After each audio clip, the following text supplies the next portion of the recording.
Hello and welcome to the 42 Six Nations show. We're delighted to be joined by Ireland and Leinster back Luke Fitzgerald this week, and we're going to reflect on Ireland's defeat in Twickenham. We'll look a little bit at their attack, also their defensive shape and maybe a little bit of narrowness and a few of the chances they could have taken in Twickers. Luke, thanks many for joining us. First of all, obviously you missed out on the Six Nations, really unfortunate injury just before the tournament began. What stage are you at now? I'm unfortunately back running, so doing a lot of fitness at the moment, but yeah, things are going really well.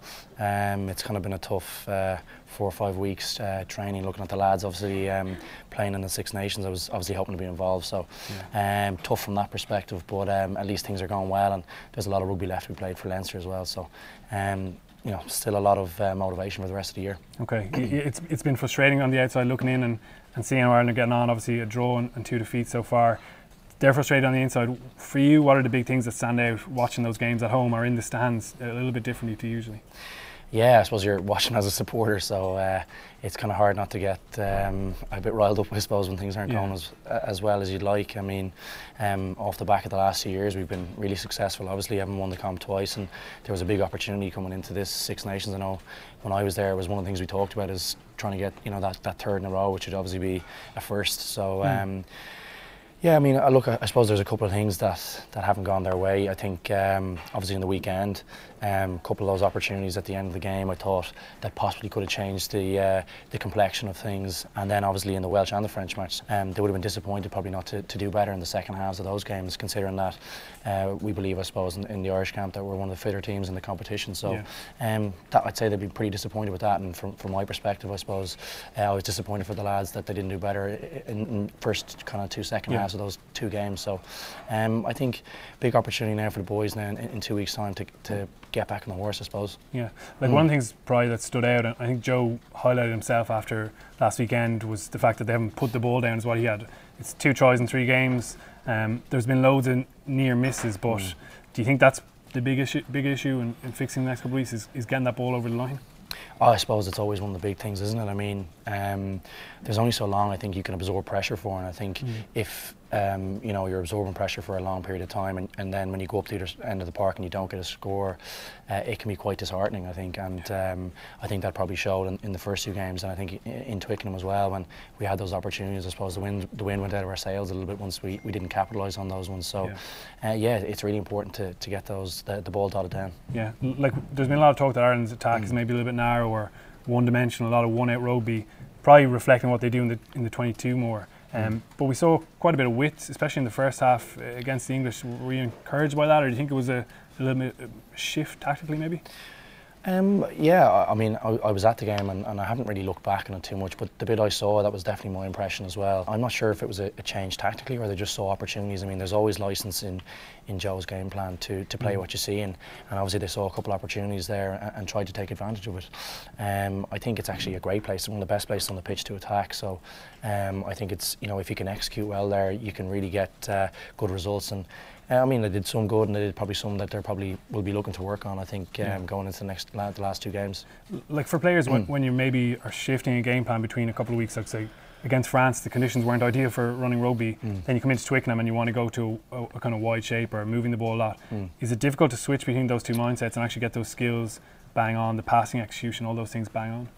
I don't know. I suppose a lot of what Joe Schmidt does is very technical, so you're always working on those things anyway. So I don't think the guys would believe that they hadn't done enough, you know, to execute those things well in training, definitely anyway. And I think it probably comes down to mindset and confidence on the day to execute in what is probably you know, it's a pressurised situation, attacking from kind of inside your 22, because obviously, you know, any mistake there is really, really costly. But the thing is, it's kind of risk reward. I think, you know, they have to respect, I suppose, one of the big strong parts of our game over the last 2 years has been how strong we've been in the air. So I think they, you know, what happens is teams end up having to put 3 or 4 back there to try and defend that. So what happens is then obviously it's a great opportunity if you can get a good quick ruck, you know, in this part of the pitch to play, because they have guys back. So even if they defend soft, you know, and end up catching you here, you know, the fullback might get drawn up and you can kick over his head or kick down the line. So all these kind of things open up. And plus you might get to a point where you actually probably would have kicked out anyway. You know, if you can, you know, maintain the ball here, you get to keep the ball where you probably would have been kicking it out to touch for them to have a line out. So that's probably the thinking on that, and I think I thought they did some of it very well. Like you mentioned, drawing up that fullback, that's probably something that the more casual viewer doesn't really realise. So let's say Ireland try and go wide and they don't make a bust. People are going, oh, why'd they do that? But I guess you guys in the pitch are thinking a lot more beyond just the phase of play that you're currently involved in. Would that be true? It can be at times, yeah. I mean, I suppose one of the big things is to execute the bit you're doing, you know, at the start really, really well, and to focus on that bit. I mean, I think there's probably a couple of guys who are probably thinking a couple of phases ahead, like your 9 and your 10, in terms of setting up play. So when I was saying, you know, when they're in the 22 and that first ruck has to be quick, if that first ruck isn't quick, you probably have to kick it then, because they'll be in too good a position to probably get a bit of line speed on. It's too hard to execute then in that part of the pitch, and you probably have to kick it. But if the guys in here focus on that job really well, get the ball back there, then there's a big opportunity, because, you know, if you can make that ruck a little bit longer with the rucking, their guys from the far side can't really get around in time to help out here, so they end up short, and they have to go a little bit softer here. Which, you know, if this guy gets caught in here a little bit, can draw the full back up to obviously defend the last man, which means that if the blind winger isn't working hard over here to cover him, there's a big space down here. So that's kind of one of the things that they're probably looking to capitalise on there, if they can get that first bit done well. There was one example where maybe the opposite of doing it well, where they tried to maul up the right, moved the play into the middle of the pitch, and they lost the gain line, and it looked a bit confused. Where do we go next? They probably needed a kick, but they didn't actually kick that time. They tried to play again and they got turned over. I think it was 3 points for England in the end, but winning that first phase is absolutely massive. I think in the second half we saw width, but they did it a little bit differently. We saw these little pods of maybe 3 forwards used as a kind of link, so they drop a pass back to one of the backs there and then move it on. What's the thinking behind a little mini play like that? What are you hoping to achieve, and what picture are you painting for the opposition? I suppose what you're looking to achieve here is, so we say this is the third defender, will usually be on the first receiver here. What you're trying to get, and Bath are the team that do this really, really well, is they'll try and get this guy to hold this third defender who's usually on him, and they'll try and get this guy here to take a line slightly inside this fourth guy here. And what happens is, if this guy makes a good decision, you know, if this guy drifts out, you drop the ball into him here. If he doesn't, if he stays on him and goes short, what you want is the ball back out the back to the 10, which puts this guy under a bit of pressure. And what he usually will do is he'll usually back off to try and buy this guy time to get back in the line and connect again. So that's what you're trying to do there. And what usually happens is they have to go soft, and you can get a lot of gain line out here. Or if he makes mistakes and bites in, there's opportunities for guys to, you know, take holes there and make a break. Is it something that Ireland have been working a lot on? Obviously you can't go into specifics about training, but like, is it a shape that's always been there? Because we probably saw it just before the World Cup. There was examples of it. Is it something that depends on the opposition and choosing that shape against them? No, not really. I think it's something that every team works on all the time. If you look at them, a lot of the teams are trying to set up that shape. I think the Southern Hemisphere teams, especially New Zealand, are outstanding at it, because I think one of the things that makes them so hard to defend in this situation is that all their ball handlers, all their forwards, your traditionally guys who probably aren't as good as the backs at ball handling. Some of the guys will probably be a bit offended by that, but probably traditionally not as good, all of them not as good handling wise. The New Zealand guys are all brilliant. You know, guys like Brodie Retallick, and you know, he can get the ball from the 10 in the middle of the park here with a short runner here, and he can play a ball at the back there under massive pressure like a back would, you know. So that's what makes that really hard to defend, and you know, helps get them gain line there all the time. I think from my point of view, like, Ireland, they're working on that shape and they're building it in a little bit, and it's kind of intermittent, but I think they can certainly get a little bit better. I think there was examples in the England match where the ball was in this kind of linking passer's hands, and this guy just outside him probably didn't really show enough animation, or he didn't actually run that line hard enough. Maybe he's just kind of at times just standing there, and it's not really a viable option. I think the next time they use those kind of shapes, just a stronger line from this guy, just hands up. I know it's difficult for forwards when they've worked around the corner and they're probably quite fatigued and they're just getting to their shape and they're happy enough there, but I think it needs probably a little bit more of a kind of hard line and tying in that defence a little bit. Yeah, I mean, that's definitely what they're trying to do. I mean, it's interesting you say that. I mean, I suppose I was kind of, you know, you're always looking at kind of different things. That is a really important part of it, is to make sure that line or the animation is really good there. Because what it does, a lot of guys will get worried about. So if we're saying this is the first, you know, this is the defender on the first receiver, and this guy is on the guy who you're saying the animation could be better on. What a lot of guys will do is they end up taking the space here, and then they end up kind of drifting out once the ball is going out the back. What you need to do is actually keep following through on that line and try and get this guy here. What happens is if this guy reads off early, he can read here too far, and what happens is it opens up an opportunity. If this guy's giving this guy a slight bump for the 10 to maybe come on the inside shoulder here, it's just little things like that. It opens up if the lines of running are good there. Okay. How hard is this to do? Like we see it further out the field with Ireland. I think a lot of it was around the halfway line, and they made big gains off it. But is it repeatable inside the 22, or is the defensive situation there completely different? And the fact that they're more stacked in the line maybe makes it harder to do? It can be, see, but I suppose what I was saying earlier on is that oftentimes they're not as stacked in the 22, so there's actually a big opportunity there. The problem is it's big pressure there, like I said, because you're close to your own line, is that any mistake can, leads to obviously points against you pretty much every time there. So it's execution under big pressure there, and I think it's something that you have to be really confident and really you have to practice a little bit, definitely. And it's one thing that Joe does make us practice an awful lot is handling under pressure situations. So the guys, I think, are pretty good at it, So I think it's a great place to attack because, like I said, if you're strong in the air, like we've got some guys like Andrew Trimble, obviously he's fantastic in the air. Rob Carney, guys like that. So. What opposition teams have to do is they end up having to drop not just one guy in here, but they'll end up dropping what England were doing. I think they were dropping Vunipola back, and they'll still have Mike Brown and probably the winger here and a half here. Yeah. So what it means is that they have 4 guys out of their line there. They'll probably have 2 or 3 tied up on the ruck, two on the blind side, which leaves them with that's 4, 8, and 7 probably defending here, and there'll be 4 guys on probably 5 or 6 here. Yeah. So that's why it's a good place to attack if you can execute well. Yeah. How difficult, in your experience, in Ireland's experience, is it to go quite direct with England? Because Ireland maybe tried it and they carried well, and there was Ultan Dillon's bust there, and there were good examples, but there were also times where England just shut them down. Are they particularly strong in that area? I think traditionally, England they're big men, and they're usually very organised defensively. So it can be a really, really tricky place to attack, but it's also a very important place to try and get to, because if you can get to the middle of the park, what it does is it gives you it makes defenders around the ruck make decisions, and if they make bad decisions there, it opens up opportunities. And if you can get quick ruck ball there and get a nice strong ruck where you lengthen the ruck so the ruck is long, what it means is the guys, if we're coming from this way, we play to the middle of the park, we get a big long ruck here. If they're short numbers here and the guys are trying to get around, they can't just come around shallow, they have to come around deep, and it takes them longer to get back in the game. So that's what you're trying to achieve there, and I think a lot of teams are trying to get into that position. It's a really nice place to attack from, because if these guys make a bad decision here, and they just, what a lot of guys will do, because forwards are really tired all the time, they're in there pushing and shoving and wrestling. I don't know what they're doing, but they're usually pretty tired, so what they can do is they end up just following the play sometimes, and what it means is they can open up a chance to attack back as well. So I thought that was one thing that England did really, really well, and that's something that I suppose we'd probably look to do probably a little bit better, is that ball into the middle of the park where there isn't, you can't really go out the back because they're well set, but you have to get a gain line there. That's something that Ireland will probably look to do a little bit better. It probably happened for the Anthony Watson try. They attacked up here off the scrum, they went far right, and they came back to the middle, and there was a ruck here. I think Joe Marler cleaned out Conor Murray. He had a great ruck where he took out, was it Mike Ross, wasn't it? It was really, really strong. That's a thing that a lot of teams are trying to do, is try and lengthen that ruck, and obviously shortens up the line. It means that a guy who's maybe trying to spread out ends up having to hold, and it holds all the guys outside, and means that you can't really get off the line. You've got to wait to kind of connect with the guy on the inside who's obviously been taken out. So that's what they're looking to do there. Like there were good chances for Ireland in this game again. It seems to have been a kind of repeated mantra after each game. Look, we had the chances to win this. Probably one of the biggest chance that stands out is Robbie Henshaw in the right corner. It was a lovely bit of play. It was a loop off Nathan White, who's probably one of the most comfortable ball handling forwards. We talk about Kiwis. He's excellent there, all right.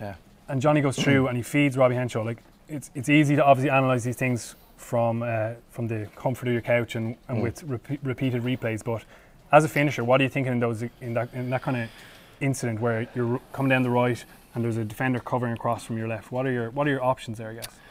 I suppose a lot of it probably depends on what you're good at, and what you feel are your strengths. I mean, Robbie's a big guy, he's very quick. I'd say he's probably going to back himself to go in the corners. Someone like me maybe who isn't as big as Robbie, and probably with back my footwork in that situation might have stopped, trying to stop on a dime, almost let him go by here and step back inside him. Because he's moving so quickly. Well, just because, or else the last kind of ditch thing you can do there is maybe what a lot of guys will do is they'll just go for the corner. But if you can step into the guy, if you're close enough to reach, usually they're not expecting it. So if you're coming across attacking me here, and you're thinking he's going for the corner here, and at the last moment you can dip into him. What it does, you can catch him off guard. But even if he does tackle you, your momentum doesn't bring you over, because you've come slightly inside, doesn't necessarily bring you over the touchline, which is another thing. It buys you like an extra yard to maybe finish in the corner again. So there's a couple of things you can do. I actually thought he was really unlucky, because he was obviously right there. So he's a class player, obviously coming to us next year, which is great in Leinster. But he obviously will be disappointed with that, player of his quality. But I think he actually did really well, and it was actually just great play from Noel as well. Great tackle. Fantastic. They actually scrambled really well. They defended really well, England. I think Joe said that Robbie's going to agonise over that, but maybe that's Joe pushing his feelings on Robbie. He'll probably looking back on that incident a few times. Like Ireland's attack generally, Johnny Sexton he's such an important figure, and England, like every team, goes at him, goes hard and hits him late off the ball, all these sorts of things. But it was brilliant to see him attack so well. He cut through their line, he passed really well, and obviously with all the stuff with Eddie Jones before the match, which is just for us maybe in the media, but Johnny really stood up and showed his class again, didn't he? I actually think he's, maybe the first kind of 5 or 6 games with Leinster were obviously always going to be a little bit tricky. You're trying to manage, a completely different set of players from what he's been with the last 2 years, even though he's been in Ireland with a lot of the guys. It's always really tricky in that position to try and manage a game plan and come into a new game plan to fit straight in seamlessly, and it's just as difficult for the guys outside him, because he plays the game quite differently to, say, a Jimmy Gopperth or an Ian Madigan, who were in there as well. So you have to you're trying to adjust a little bit to Johnny. He plays a little bit flatter to the line, because he's really, really good at making decisions on the line there. He's probably the best I've seen there at that, and I think actually he's played brilliantly since then. In my opinion, I know he got a lot of flack, but I'm playing pretty close to him, and I think he's been outstanding. So it's no surprise to me to see him do so well over in Twickenham. I think obviously there was a lot of pressure on him. He would have been aware of that. Contrary to what he might say, I'd say he probably was aware of it. And he's the kind of guy who always rises to the occasion, which is why he's so highly thought of amongst his peers. So I was actually doing a Q&A before the game, and I thought he'd have a great game, and I wasn't surprised he did. Like looking at him on the pitch and reflect back on the video, if you actually kind of player cam him, you see him, he's constantly obviously scanning, that's his role, but there's so much chat and there's so much awareness of opportunities. What's he like, say, when you're playing 12 beside him? Is it constantly in your ear, I see something here, let's go do this? Well, he's got great confidence in his handling, which is obviously really important as a 10, and he can do it on the run, which makes him, a lot of guys have to stand and deliver a lot of the passes he throws. He's got unbelievable ability to throw the ball on the run. So what I noticed from playing with Johnny is that if you call for the ball, you're getting it. Even no matter how much pressure is on him, his hands are so good, he'll just get it to you every time. So it's something that you have to learn to get used to, because he'll get the ball every time you ask for it, because his hands are so good. So that's something that I think he does great, and it's probably one of his biggest strengths, I think. Okay. He was strong defensively as well, and I want to talk about Ireland's defence a bit. I think there were 2 or 3 examples in the first half where Johnny, I guess, rescued the situation, or he was the last man on the edge. He's very good at biting up, he's very good at deciding to get up and shoot up out of the line and actually make it stick, and he did it a few times. There was one time when the English attacked down the left, it was a multi-phase attack, and he shut it down. But I guess the fact that he even had to rescue Ireland a little bit kind of pointed to England managing to stretch him a little bit. Do you think that was fair? Yeah, at times I suppose. I think when you're in the 22, I think the number on your back sometimes doesn't really matter. I think I do think they had a stretch. I think they had a lot of momentum at times, which Ireland would probably look to stop at some stage. I thought Vunipola, and some of the guys up the middle of the park got gain lines that the guys that probably were a little bit slower than off the line than they probably would have liked, and something that I heard Joe speaking about after the game, that they thought maybe the line sweep was an area they could probably improve, and that's probably what, if you give a team that are that big momentum early, it's hard to stop them then, so you need to try and get off the line and stop them there. I think it's one thing. I know Johnny's defence has been, I suppose, in the media a little bit, have been talking about it a little bit, obviously his maybe his style, but I think he's an outstanding defender. He's an awful lot of turnovers for us in Leinster and in Ireland as well. He's fantastic. I'm not surprised he made a big impact in that area, and I think it's one of the things that's really great about having him in your team, is that you don't have to worry about that area. A lot of other teams, you're saying like a George Ford or someone who's actually a very good defender as well, but he's a small guy, and he's a guy like, say, someone like Stu McCloskey, you'd say, well, look, we should get a gain on him there every time, or even if Robbie was in 12, whoever it may be, we'll probably look to target him, even though he actually is good there. But Johnny's a big man, and he defends very well, and he makes good decisions, so I'm not surprised he rescued us on a few occasions. It's interesting to mention that. I actually thought Ireland could have probably gone it forward a little bit more. Maybe in the first half, McCluskey probably didn't get a chance to carry off set piece, but I think that was probably to do with the game plan and the set tactics of that game. Like in Ireland's defensive system, which does at times lack line speed, or it's more of a drift at times in the face play. like how hard is that for the wing or the last man on the edge? Because we've seen even in the first match, Andrew Trimble making a try-saving tackle, or Keith Earls making a try-saving tackle. You've been in those positions before. Is it a particularly difficult edge of a defence to defend? Yeah, it's well, I think it's one of the toughest places to defend. I mean, I think you're probably marking the fastest guy on the pitch most of the time, either the full back or the winger, depending on the circumstance. And I think it's very important that you make good decisions there. I think it probably does depend on where you are on the pitch. I mean, you saw Andrew Trimble and Keith Earls make great tackles on the second last defender, and that was probably more around the 22, because you'll usually leave, most teams in the world anyway, and Ireland are probably one of them, is they'll leave the last guy to a full back. So what they do is you'll have your blind winger here is really important in that situation, because what it does is if they get the ball outside your winger here to the second last guy and he bites in, if your full back's in a one-on-one tackle with the winger, it's actually a really, really difficult tackle, but if he is, your blind winger needs to be working really, really hard back in here to cover for chips and even to cover back in if he steps inside. So that's, good blind wingers will be doing that, something to look out for. Outside, a little bit further on down the pitch, where you're, say, a little bit further up, you're maybe around this area here, I would say this is a really tricky area for your blind wing to defend, and a lot of it will depend where your full back is and where your blind winger is. If your blind winger is involved over here, your full back will usually be here and you'll have to drop back here. Now what happens here usually is you're trying to buy your full back as much time as possible if they're going wide to help you out. So what you'll try and do is you'll hold back here for as long as possible, and usually what you'll wait for is the second pass. Okay. To then come up and connect. So that's why you'll probably go soft here. This guy here will wait for these guys here to throw passes, and these guys here to connect with him and buy you time to come up and help him out. And that should buy you enough time to get your full back in here and your blind winger back to cover this. And then if you make the tackle here, your full back's here and your open wing's here, and you're in a nice position to get set in the next phase. So that's kind of what you're trying to do there. Yeah. How much trust goes into that? Because I can imagine being in this situation where you recognise the second pass going, and you're thinking, do I go or do I sit? How important is it to have that kind of relationship or that combination with your back three? It's what makes the back three really, really important for the team, because a good back three there won't leave kicking options. You never leave the kicking option open. You always leave that option open last. So you always want to cover that first, because if he gets the ball here and you're up here, it's the exact same result as if they got outside you and you tackle them with 5 metres out. That's the way I always think of it anyway. So you always want to make sure that that's covered. So what you do is you buy this guy time to cover that option, or to cover the last defender, as it may be. So that's kind of what's really important from a back three standpoint there, is to be working really, really hard off the ball. So it's all the unseen work, I mean, Rob would have huge meters running after every game, because he's working really hard to connect with his wingers all the time. Any fullback will be. So that's just something to think about. It's very important for the winger to be able to make good decisions there, and what you'll try and do is, like I said, is to wait for usually the second or third pass to try and connect, depending on how bad a situation you're in here. Like looking at that England match and the 2 tries they did concede, like generally they are very good at that. And even the Wales examples where it looks, obviously the Andrew Trimble one was a try saver, but there was other times where Earlsy made a big tackle.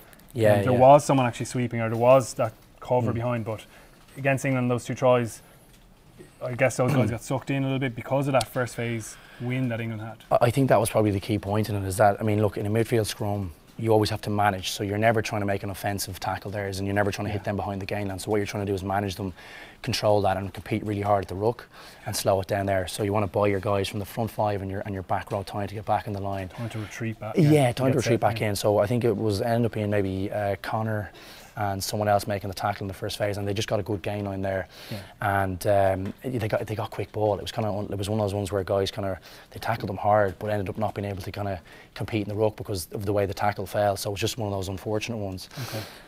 And I think they ended up kind of around this area of the pitch here, and they ended up having to commit, I think, maybe one guy in the ruck only, because our guys kind of had fallen over the way the tackle went.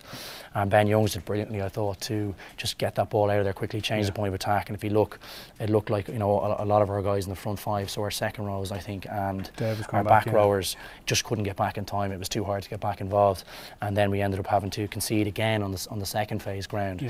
So that was what made it kind of difficult there, because once we come to here, and I think it was Noel in the corner, it was a great tackle by Keith Earls, wasn't it? So I think once they got in there, I still think we did great to get back in the game, and I think they kind of got lucky at the end of it, because Ben Youngs actually wanted to throw a little pass off his hip, but it ended up going to ground, and it just left us high and dry, because we covered the first 2 options, and they wouldn't have got in even if he'd made that pass.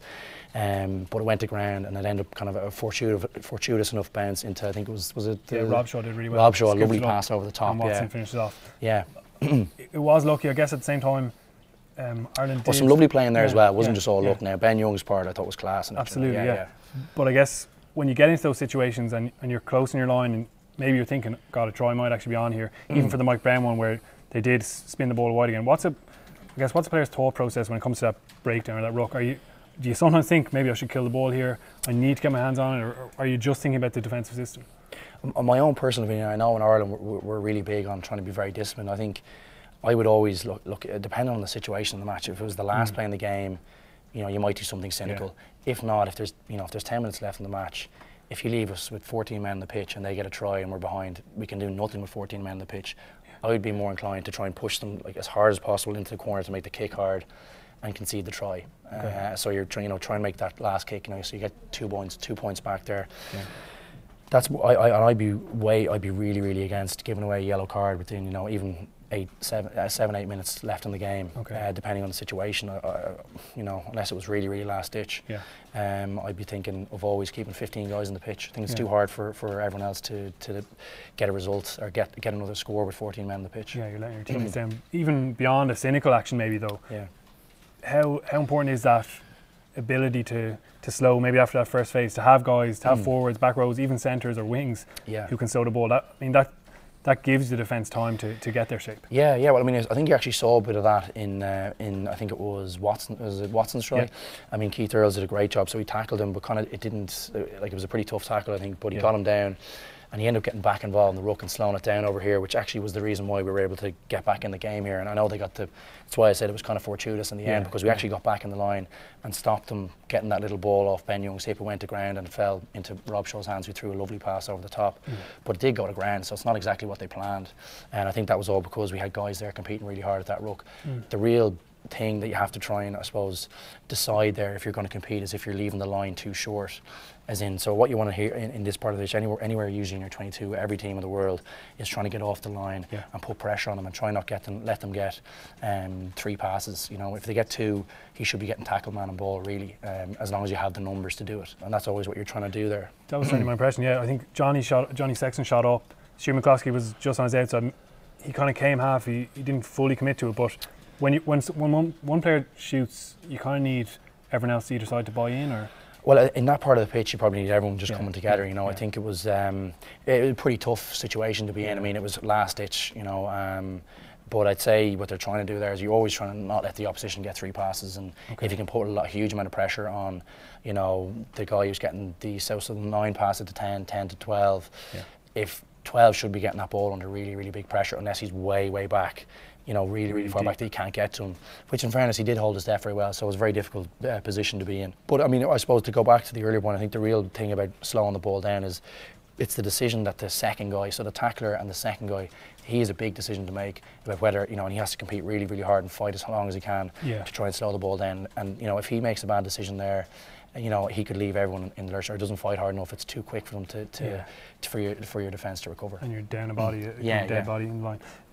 Ireland soaked up a lot of pressure in the first half. They maybe brought it on themselves a little bit. I thought some of their exiting kicking probably wasn't as accurate as it has been. They kind of invited England back a little bit. There was a few errors in trying to run the ball out positively, ambitiously, but there were a few errors. So they had to soak up a lot of that English pressure.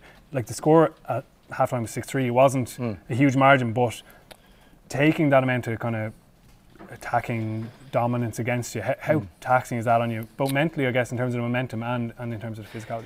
Yeah, I suppose we touched on it earlier on. We were talking about, obviously when you're soaking up a lot of momentum from the opposition, it's very important when you get a chance that you convert it. I suppose we talked about that earlier on. And yeah, look, at times you're going to have to do that in the game. The opposition is going to get their purple patches, especially at international level. Every team has outstanding players and guys who are hard to stop getting momentum, so they're going to get opportunities. And I thought the guys did really, really well to hang in there. Some great defence in the first half, but I'd say it probably did cost them in the end, maybe slightly, because it's really, really hard to, I suppose, soak up all that pressure and to stay mentally in the game for that long.